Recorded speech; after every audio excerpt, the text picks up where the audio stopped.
Boa noite, irmãos. Paz seja convosco. Glória a Deus por mais esta oportunidade que nós estamos tendo de juntos meditarmos na palavra do Senhor. Como é bom, não é? Podermos ter esse tempo de meditação. Curva a sua cabeça por um instante. Senhor, fale conosco nesse momento, que a tua palavra, que é poderosa, possa tocar nos corações que estão me vendo, que estão me ouvindo, e que o teu Espírito Santo possa falar com cada um na sua individualidade, eu te peço. Usa-me agora para a glória do teu nome, eu te peço em nome de Jesus. Amém. Glória a Deus. Glória a Deus. Nós estamos aqui no mês de junho, que nós denominamos a nossa igreja, um mês especial para missões, para falar da palavra, para falar de evangelismo. Claro que não é só nesse mês que nós oramos, intercedemos, nós oramos pelas nações de uma forma geral, todos os dias, todos os cultos, mas no mês de junho nós temos uma programação que foi determinado que seria um mês específico para missões, para evangelismo, para falarmos da importância da propagação das boas novas da salvação. E eu quero então hoje meditar com você o tema que eu escolhi aqui, a semente lançada. Claro que nós temos que lançar a semente. É o Senhor, é o Espírito Santo que vai fazer com que essa semente germine nos corações.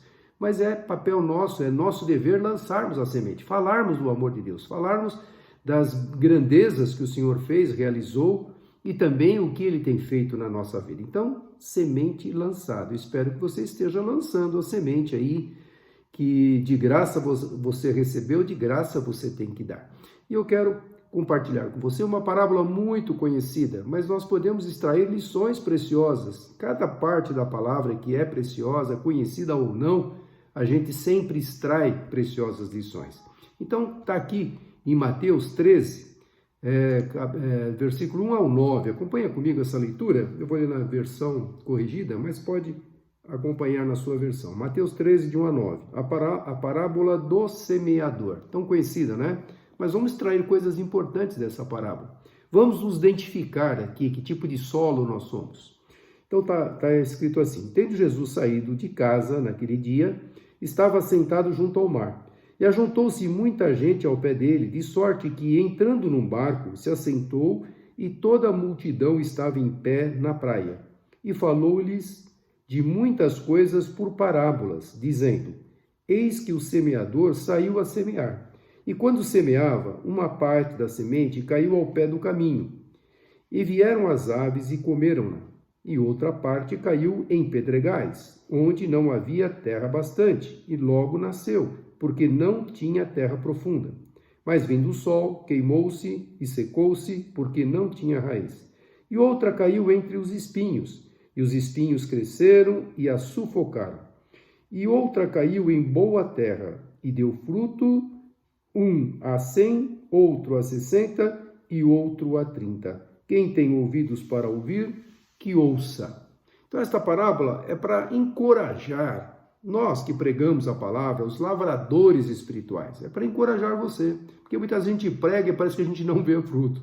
Aquele que ensina, que prega, que procura conduzir pessoas ao Senhor, que tem a preocupação de fazer com que a palavra toque o coração, o lavrador planta boas sementes, sempre ele planta boas sementes, mas nem todas brotam, como nós vimos aqui. Muitas vezes nós pregamos a palavra pura e simples como ela é, autêntica como ela é, mas às vezes o coração, o solo, né, das pessoas, que é o coração, não estão preparados, ou não estão preocupados com as coisas, de fato, da palavra, com a veracidade dessa palavra, de colocar em prática esta palavra no seu coração. Então, algumas sementes vão brotar, outras não vão brotar. Então, não desanime quando você, que é fiel, que é um temente ao Senhor, que é um propagador da palavra, que testemunha, que ensina a palavra e que você não vê resultados. Não se desanima. Depende se a pessoa vai crer ou não. Nós temos que entender que Deus deu livre-arbítrio para as pessoas. E elas ouvem e elas podem reter esta palavra, aceitar essa palavra como verdade. E essa palavra pode produzir uma transformação ou não. Ou ela pode rejeitar, entrar no ouvido, né, como comumente se fala, entra no ouvido e sai pelo outro. Então, na verdade, é o Espírito Santo. Faz um milagre ao usar suas palavras. O Espírito Santo que vai fazer aquele coração ser quebrantado, ser tocado, né? Para fazer nascer a fé em Cristo ali naquele coração. Então, as pessoas ouvem e às vezes não dão crédito, como nós vimos aqui, são vários tipos de solo, vários tipos de coração, vários tipos de interesse da pessoa. E dando sequência aqui, no capítulo 13 ainda de Mateus, de 10 a 17, Jesus continua. E cercando-se dele os discípulos, disseram-lhe, por que lhes fala por parábolas? Ele respondendo, disse-lhes, porque a vós é dado conhecer o mistério do reino dos céus, mas a eles não lhes é dado. Porque aquele que tem será dado e terá em abundância, mas aquele que não tem, até aquilo que tem lhe será tirado. Por isso lhes falo por parábolas, porque eles, vendo, não veem, e ouvindo, não ouvem, nem compreendem. E neles se cumpre a profecia de Isaías que diz, ouvindo, ouvireis, mas não compreendereis, e vendo, vereis, mas não percebereis. Porque o coração deste povo está endurecido, e ouviu de mau grado com os seus ouvidos, e fechou os olhos, para que não veja com os olhos, e ouça com os ouvidos, e compreenda com o coração, e se converta, e eu os cure. Mas bem-aventurados os vossos olhos, porque veem, e os vossos ouvidos, porque ouvem. Porque em verdade vos digo que muitos profetas e justos desejaram ver o que vós vedes, e não ouviram, e ouvir o que vós ouvis, e não ouviram. Olha que coisa preciosa que Jesus estava falando, porque aqui, naquele momento, 2000 anos atrás, quando Jesus estava ensinando os discípulos, ensinando aquela multidão a respeito dessas boas novas, esse tipo de solo, esse tipo de coração que já existia naquela época, e pessoas receptivas à palavra, que ouviam, que absorviam, que bebiam aquilo que Jesus falava. E outras não estavam nem aí, talvez iam com a multidão, iam ali se misturar, olha, tem um movimento, vamos ver o que está acontecendo. Os curiosos ouviam, até tocava um pouquinho no coração, mas daqui a pouco já não se interessavam em se aprofundar no conhecimento, naquelas verdades que estavam sendo impostas. Então, Jesus falou aquilo que Isaías havia profetizado, e Jesus fala no versículo 14, e nele se cumpre a profecia de Isaías, que diz, ouvindo, ouvireis, mas não compreendereis, e vendo, vereis, mas não percebereis. Então, o fato de Jesus falar por meio de parábola, Jesus não estava escondendo a verdade de seus seguidores, porque aqueles que realmente desejavam aprender a verdade entendiam as ilustrações, porque a palavra tocava, e Jesus usava parábolas, eram coisas corriqueiras, coisas comuns, para fixar uma verdade. Então, uma parábola fixava uma verdade de ensino. Então, aqueles que estavam sedentos da palavra, ouviam aquela palavra, faziam uma analogia com aquela história que Jesus estava contando e retinham aquela verdade em seus corações. Então, Jesus usava de parábolas para aqueles que estavam de fato interessados, aqueles que estavam com seus corações abertos, eles entendiam. Mas aqueles que estavam lá, só por curiosidade, ou não levavam muito a sério, ou tocavam no momento, mas logo não se aprofundavam naquele conhecimento, em saber mais da verdade, logo aquela palavra se perdia naquele coração. Então, por isso que ele falava por parábolas. Para os outros, que não estavam nem aí, eram apenas histórias, sem qualquer significado prático.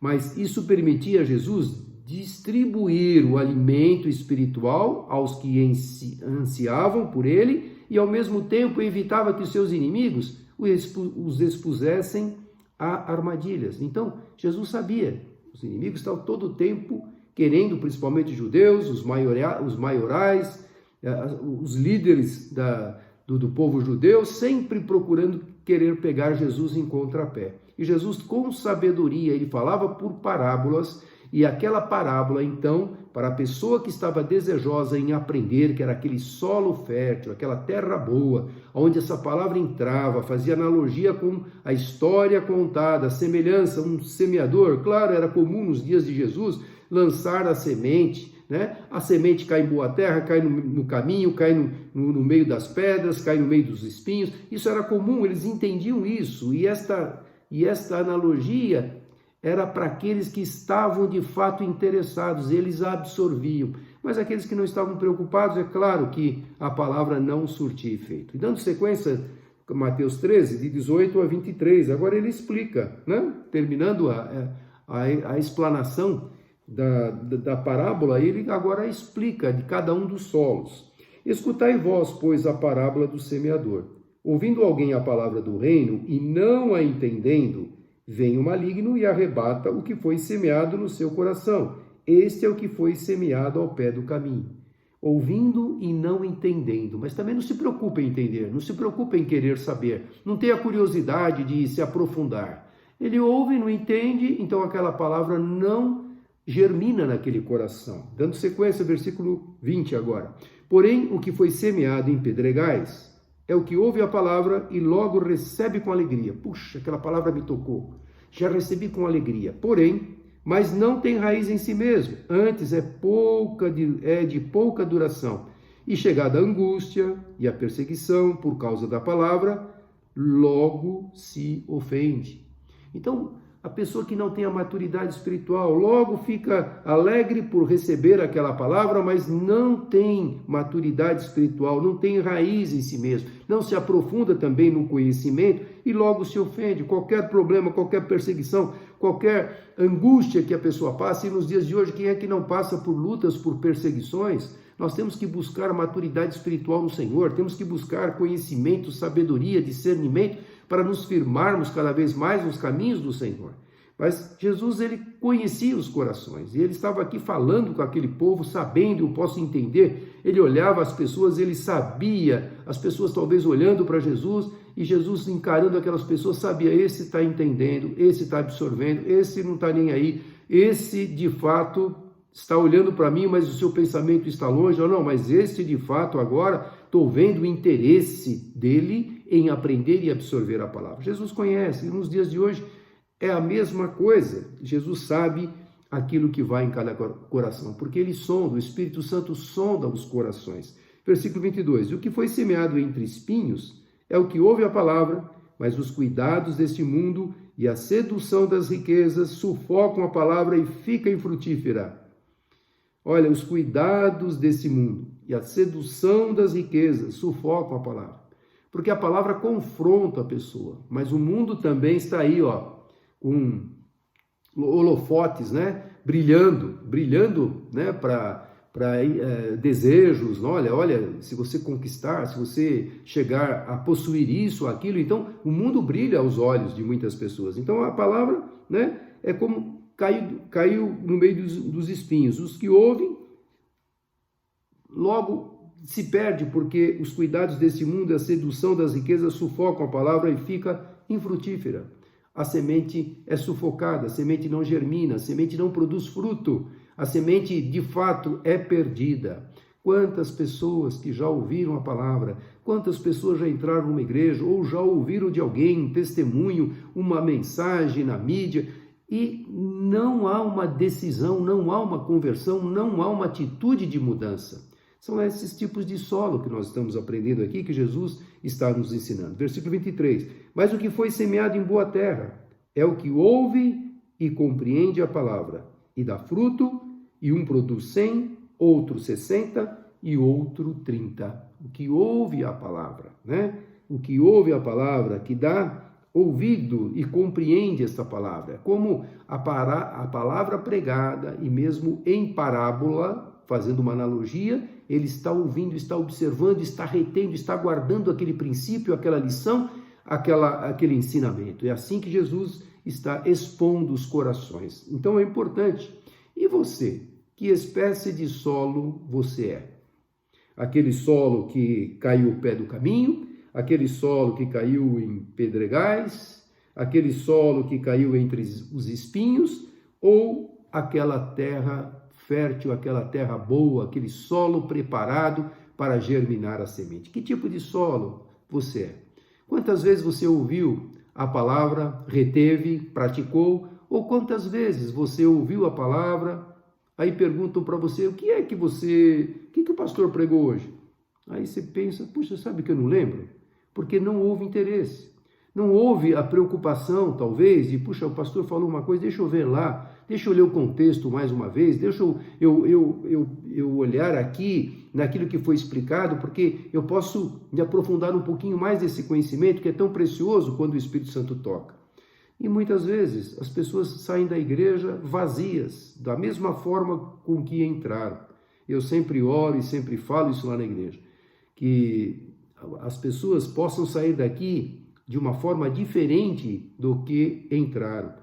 Possam sair daqui alimentadas, possam sair daqui abençoadas, possam sair daqui fortalecidas. Isto é o princípio que todo pastor, né, é o desejo, melhor dizendo, que todo pastor quer, que as suas ovelhas sejam alimentadas, sejam fortalecidas, porque estão indo cultuar ao Senhor. E quando a gente vai cultuar ao Senhor, com certeza, o Senhor se agrada, o Senhor nos abençoa e o Senhor realmente faz com que aquela palavra traga alegria, ou traga mudança de vida, ou mudança de comportamento. Então é muito importante que tipo de solo nós temos sido. Como nós vimos aqui, 4 tipos de solo representam as diferentes respostas às mensagens de Deus. A forma com que cada solo representa diferentes respostas às mensagens que nós ouvimos. Algumas pessoas ouvem, mas não entendem e não vão atrás para entender. Não se concentram, ficam distantes na hora da mensagem. Você já viu? A pessoa está olhando para você, o pastor olhando para a pessoa e falando, nossa, como ela está interessada, olha, ela não tira os olhos de mim, mas a cabeça está longe. Não vão aprender nada, não se concentram, ficam distantes na hora da mensagem. Outras são tocadas pela mensagem. Puxa vida, aquela mensagem tocou. Ele até comenta, oxa, aquela passagem hoje que lida, aquele versículo, aquela explicação, aquela mensagem me tocou. Outras são tocadas pela mensagem, mas porque não se aprofundam no estudo da palavra, quando chega o problema, é o caso aqui desse solo, voltam atrás. O problema chegou, não tem um alicerce fundamentado na palavra, não buscam ao Senhor, não sabem que o Senhor é o socorro bem presente na hora da angústia, se desesperam, voltam atrás, abandonam, murmuram, blasfemam até. Outras ainda só se preocupam em ganhar dinheiro e se divertir. São as preocupações e as distrações desse mundo. Não estão nem aí.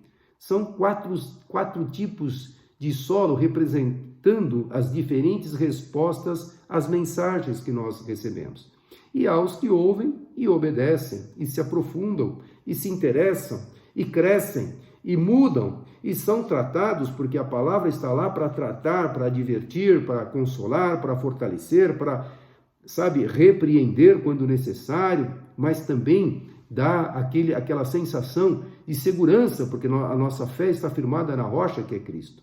E quando Jesus estava pregando, e ele falava que eu falo por parábolas, porque aqueles que estão interessados vão reter, mas aqueles que não estão interessados ouvem e não ouvem, veem e não veem. E aí se cumpriu, como ele falou aqui, a profecia de Isaías, lá no versículo 14 do capítulo 13 de Mateus, ele fala, e nele se cumpre a profecia de Isaías que diz, ouvindo ouvireis, mas não compreendereis, e vendo vereis, mas não percebereis. E nos dias de hoje, isso 2000 anos atrás, Jesus falou que o coração daquelas pessoas, a forma com que eles recebiam a palavra, alguns, um tipo de solo, que era terra boa, recebeu, guardou, reteve e teve frutos, gerou frutos. Os outros 3 tipos de solo não estavam nem aí. Então, e ele menciona naquele momento, e neste momento está cumprindo a profecia que Isaías proferiu há tantas centenas de anos atrás.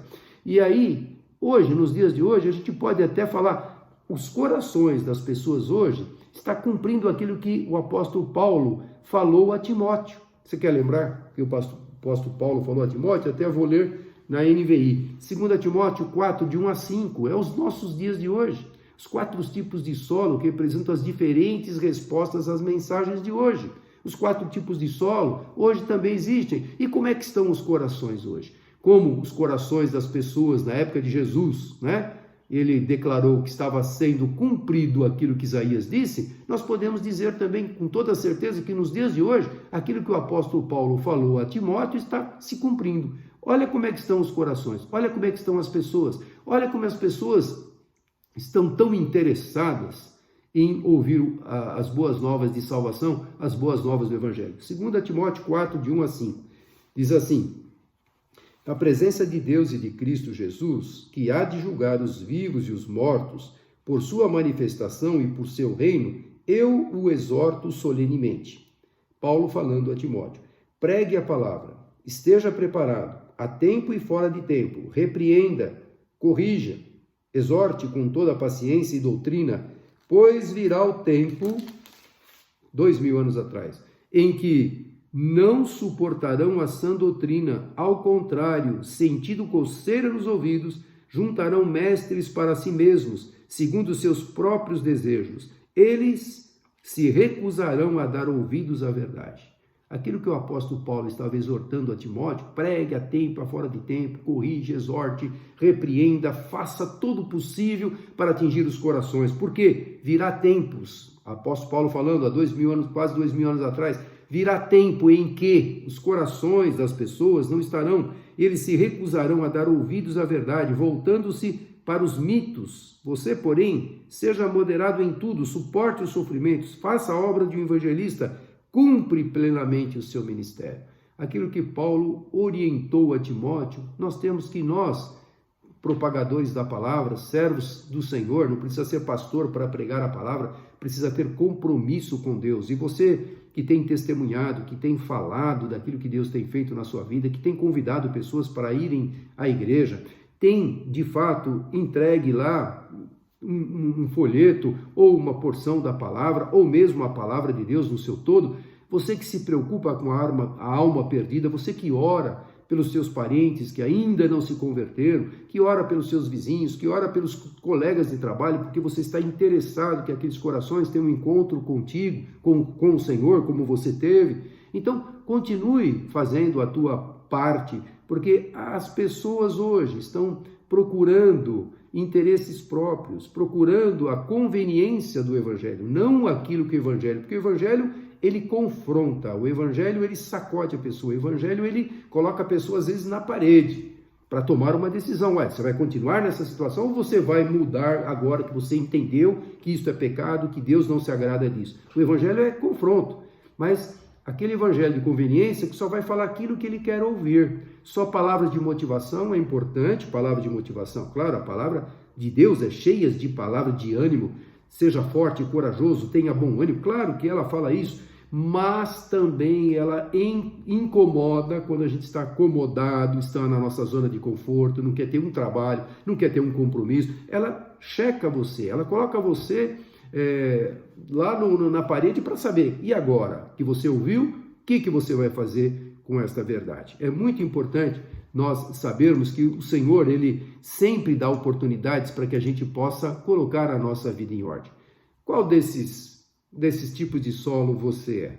Né? Aquele que ouve, que retém, que pratica, que se interessa, aquele que dá frutos, ou aquele que por só um tempo a palavra toca, ou que logo abandona porque não se preocupa com nada? Que tipo de cristão você é? Vale a pena você conseguir tudo que esse mundo proporciona, todos os desejos, tudo aquilo que o mundo proporciona e perder a vida eterna? Ou seja, eu ouço, mas não ouço, eu vejo, mas não vejo, eu estou ouvindo a palavra, estou sendo tocado naquele momento, mas logo aquilo eu não levo em consideração e aquilo se perde. Então, que tipo de cristão nós estamos sendo? Nós às vezes estamos preocupados em ganhar o mundo todo, ganhar as coisas, se fazer profissionalmente, só pensando nas coisas materiais e não estamos nem um pouco preocupados com o alimento que estamos recebendo. Aliás, que tipo de alimento você está recebendo? O lugar onde você está se alimentando prega de fato a palavra? Prega esta palavra autêntica?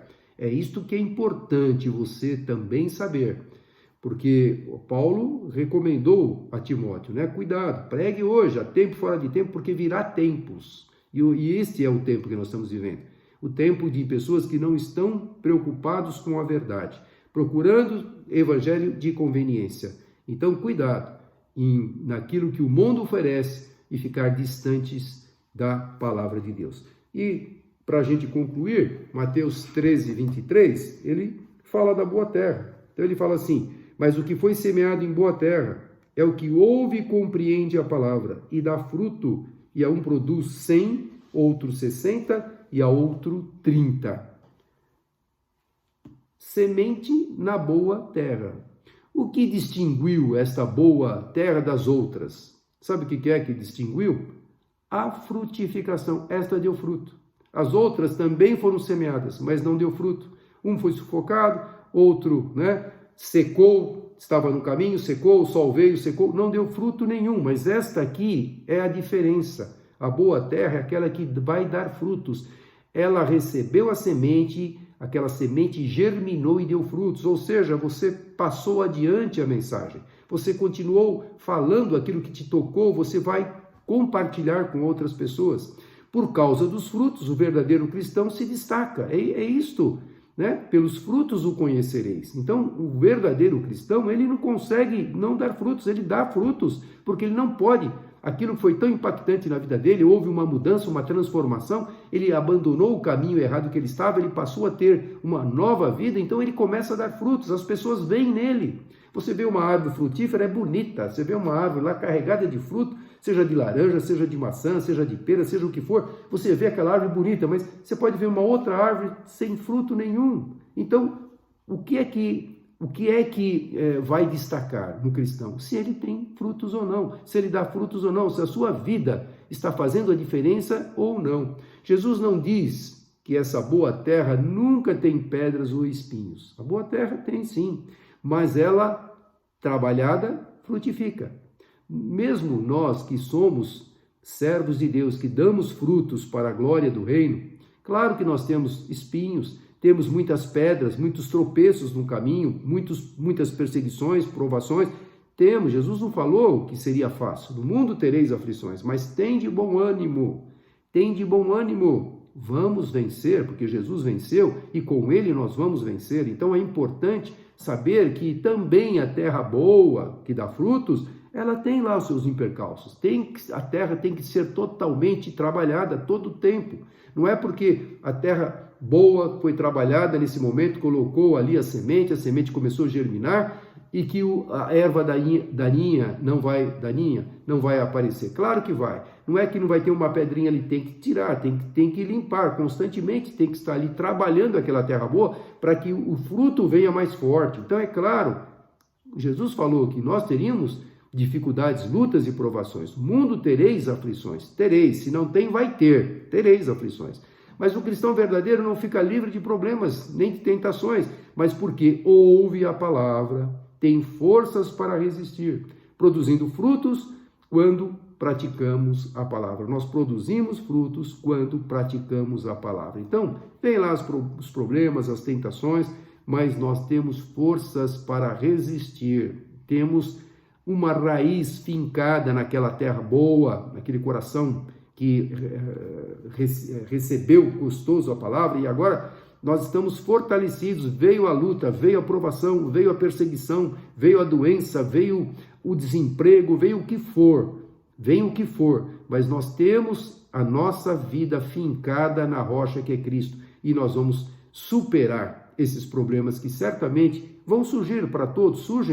O sol brilha para os bons e para os ruins, para todos. Portanto, a diferença está: que tipo de fruto eu estou dando? A palavra que eu tenho recebido ao longo de anos e anos, talvez você tenha muitos anos de conversão, mas o importante é quantos frutos você já deu nesse tempo que Deus está te privilegiando pelo fato de você ter o aceitado como Senhor e Salvador e o Senhor Jesus ter entrado na sua vida. Quanto fruto nós já demos? Ou nenhum, ou alguns, ou talvez você não viu frutos, como nós mencionamos aqui. Talvez a gente não veja os frutos, mas não é para se desanimar. Já que eu não vejo fruto nenhum, eu prego, não acontece nada, eu vou parar de pregar. Não cabe a você convencer ninguém. Cabe a você fazer a sua parte, que é propagar a palavra, testemunhando, falando daquilo que Jesus tem feito na sua vida, e com certeza Deus vai permitir,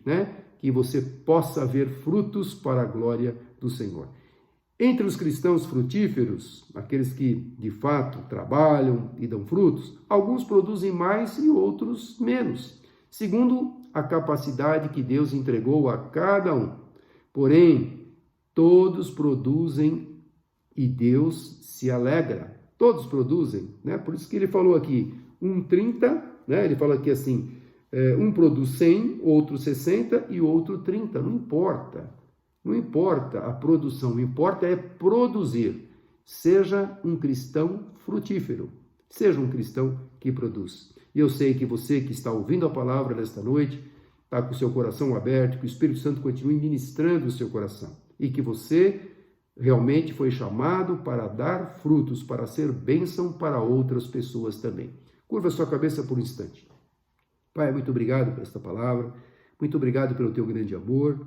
Muito obrigado, Senhor, por esta parábola tão conhecida, mas tão preciosa. Ela é realidade, foi realidade na época de Jesus, porque ali estava se cumprindo a profecia de Isaías, está sendo realidade na nossa época hoje, 2000 anos depois de Jesus, está se cumprindo aquilo que o apóstolo Paulo falou a Timóteo. Os corações hoje não estão preocupados em crescer, em buscar conhecimento, em se aprofundar, em criar raízes, mas os corações hoje estão preocupados em um evangelho de conveniência, de facilidade. Não é isso que a tua palavra ensina, não é isso que o Senhor espera de cada um de nós, servos teus. Queremos dar frutos, queremos te pedir, ajuda-nos a dar frutos, ajuda-nos a fazermos a diferença no meio aonde estamos, que é o campo de atuação que o Senhor colocou cada um de nós, do trabalho, no lar, com o meio ambiente onde nós vivemos, as pessoas que nós convivemos, é ali que o Senhor nos quer usar para darmos frutos. Usa cada um de nós. Senhor, dá-nos a todos também uma bênção nesta semana, que esta semana possa ser uma semana de desafios, uma semana abençoada, uma semana frutífera. Dá sabedoria a cada um. Oro e intercedo por aqueles que estão enfermos, aqueles que estão se convalescendo em casa, aqueles que estão em hospitais. E, Deus, o teu povo, de uma forma geral, esteja com eles, fortalecendo, renovando as suas forças. É o nosso pedido, é a nossa oração e a nossa gratidão, em nome de Jesus. Amém. Amém. Glória a Deus. Amanhã, dia 6 de junho, nós temos a reunião distrital, Distrito 1, lá na Igreja Sede, Praça Olavo Bilac, número 90. Então, você está convidado a estar conosco lá. Vai ser uma grande bênção, como tem sido todas as reuniões distritais, espirituais. Temos lá um tempo de louvor, de nos alimentarmos da palavra. Tem sido uma bênção. Então, está convidado amanhã, às 19h30, na Igreja Sede, Praça Olavo Bilac, número 90. E agora, após essa pregação, você que não pôde estar conosco hoje de manhã, nós tivemos a nossa ceia e nós gravamos a ceia. Então, você que não pôde estar lá, pegue aí um pedacinho de pão, suco da uva e, junto com aquela gravação, participe da ceia. Não deixe de estar em comunhão com o Senhor. A ceia é algo tremendo, é uma ordenança, tanto a ceia quanto o batismo, a gente não faz sequer, nós fazemos porque é uma ordem de Deus. E faça isso com muita alegria, porque vale a pena lembrar e glorificar a Deus pelo grande amor em que Ele teve em mandar Jesus morrer por nós, derramando seu sangue, entregando seu corpo para ser despedaçado por nós naquela cruz. Morreu, mas ressuscitou, está vivo e breve voltará. Que Deus te abençoe, tenha uma semana abençoada em nome de Jesus. Receba a bênção agora. Que a graça de nosso Senhor e Salvador Jesus Cristo, o amor de Deus Pai, a doce comunhão e consolação do poder do Espírito Santo de Deus esteja sobre todos vós, hoje e para todo sempre. Amém. Deus abençoe.